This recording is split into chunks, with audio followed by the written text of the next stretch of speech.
And this month actually has been a rather busy month for archaeological news. And with that in mind, we're going to start off with four honourable mentions to hopefully again engender conversation. So we won't necessarily go into these news stories in full because there's been so much to cram in. We actually had 16 potential topics when we were setting up this month's agenda, and we had to whittle it down somehow.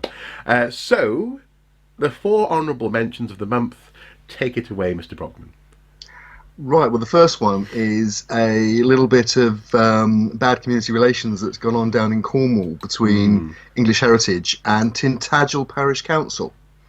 Tintagel, people might recognise the name from the Arthurian legends. Tintagel Castle is a medieval castle. It's on the site of a what was used to be called the Dark Ages, a Dark Age settlement, high status settlement. It's been known for many years now. It's associated with Arthurian legends. Arthur's meant to have been born in a cave underneath the castle, and it is the site of a £5 million development programme by English Heritage to enhance its tourist potential. Yes. Unfortunately, the project is running late. And Tintagel Parish Council had a representative from English Heritage into a recent meeting to ask questions and have a discussion about what the heck was going on, because there are local businesses there who are, they say, losing out because there are fewer tourists because the castle is currently closed. Oh, I see. Okay. Yeah. So it's overrunning and therefore having a negative effect on the economy. That's right. That they've got the principal part of the project is a bridge that's been designed by actually the William Matthews and Nayan partners, who actually are the architectural practice behind the Shard in London. So it's a very high end project, but it's running late, and because there's no bridge to the castle for the for visitors, the castle is shut, and therefore Tintagel is effectively shut. One of the reasons Tintagel Council are so cross is that English Heritage are, first of all, saying that they're not going to pay compensation for loss of earnings to the local businesses, and secondly, they're also not going to discuss issues of around the contract with the engineering company that's building the bridge, things like penalty clauses. So there's a lack of transparency there, which is really annoying local people. Right, okay, cool. Headline number two? Headline number two, we're sort of, we're getting a bit high, really, I think, on something. It's the summer, or maybe it's the cannabis, because researchers in Western China claim to have found the earliest example of cannabis use. It dates back to at least 2,500 years ago, and it's associated, they say, with ritual or religious activities, just like the Woodstock Festival, which we're about to celebrate the 50th anniversary of. Indeed. So, yes. The suggestion that once again there's no new, and human and cultural activities can find echoes down the ages. Wonderful. Okay, yes. Seeking altered states of consciousness Absolutely. seems to be an eminently human activity. Headline number three. Headline number three is, well, have you checked your drawers recently? I have not. Well, it depends what you mean by my drawers. I beg your pardon. We won't go there. I am not interested in the contents of your drawers. However, I might be interested in the contents of your drawers if it contained a lost Lewis Chessman. Oh, okay. Yeah. Do you see what I did there? I do see what you did there. Yes, very clever. Yeah, this is a story that comes from Edinburgh in Scotland. A family say that they were checking out their drawers, as you do when you're tidying up or whatever, and at the bottom of a drawer they found a 3.5 inch, 8.5 centimetre piece of carved ivory, which turned out to be wolf's ivory, and it turned out to be a figure that is almost certainly from the collection of chess pieces that were found on the island of Lewis in 1831. 5 of them are known to be missing, and this appears to be one of them. Yeah. it looks very, for people who are familiar with the Lewis Chessman, it looks very different to the ones in the British Museum and that have been on show in Scotland, which have been cleaned up and are very white. This is a very this is worn. It has a sort of reddish yellowy hue. It's a bit rough around the edges. A bit rough around the edges, yeah. The family claimed to have been it came to the family through an antique dealer who their grandfather who bought it in 1964 for £5. Wow. Okay.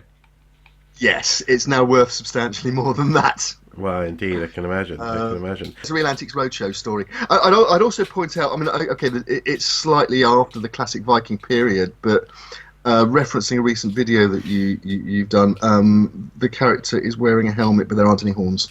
No horns on the helmet. No, indeed. Still no evidence of that affectation. And finally, the fourth of our recommended honourable mention headlines. Our final honourable mention is from America, and it's a really interesting story on a number of levels. Given that yesterday was the 4th of July, obviously Independence Day in the United States, this relates to a location called Spuyten Duyvil Hill, which is associated with the Revolutionary War. But it is also the scene of what can only really be described as a spat or a difference of approach, shall we say, between a developer and the archaeologists who are doing the development archaeology on this particular site. Okay. Because it's a known site. It's the site of a fort, but the developer has tried to put certain stipulations in place. For example, one of the local archaeologists said that this particular landowner, Mr. Martin Zelnick, and his developer Harold Dorfman said that, quote, even if we dug around and found George Washington's teeth, it wouldn't stop their work. Yeah. Which is an interesting it's a frank admission of probably most developers' positions as regards to archaeology on development sites. Certainly many developers would like to have that sort of control. Another quote from the article here is they basically wanted to make sure that anything that we found or discovered, we would need their permission to talk about it publicly. Actually, their descendants would inherit the privilege of censoring our work perpetually. Blimey. Absolutely, and they were also asked not to go public with any findings until after the houses were built. The idea there being that they didn't want any head of steam to be built up in the local community to have the site preserved. Yeah. Wow. Now, this one was really borderline for me because I think it could easily have been a full segment, and I'll just say very quickly why. We can, think, wait a minute, that's pretty outrageous for a developer to try and take complete control of how an archaeological site is reported to the public, especially as, after all, as archaeologists, it's all about communication and preserving the past, if necessary, by record and having those records available. However, this kind of thing does happen in the UK. Yes. Anecdotally, but also openly, I've heard archaeologists discuss, for example, during the Olympics, I went to a talk by a member of Museum of London Archaeology, Mola, who had done excavations on the Olympic site in the Lee Valley in London. Except that he explained at the beginning of the talk that he wasn't able to refer to it as the Olympic site. It had to be referred to as the Lower Lee Valley site, because Mola, although they'd done the excavation, weren't doing the post-excavation. Wessex Archaeology were doing the post-excavation, and they had the copyright on the name Olympic Park. Right. Okay. Archaeology has intellectual property. And that, to be fair to the archaeologists, that wasn't their decision. That was the Olympic Organising Committee. Yeah. And it's one of the rules that the International Olympic Committee puts in place. It has complete control over who's allowed to use the name. Mm-hmm. So this kind of thing does go on, and certainly I'm sure you can cite situations where it is alleged that developers try and keep control over information about sites until it's too late for anybody to protest about what they're doing and argue for preservation rather than preservation in situ rather than preservation by record. Exactly, yeah. I could do, but I won't, because we are keeping this brief. However, at some point in the future, I think undoubtedly it would be interesting to collect some of these things together and talk about it in more depth and length. And that's the end of the news. That is the end of our honourable mentions for this month. As I say, a very busy month in the world of archaeological news.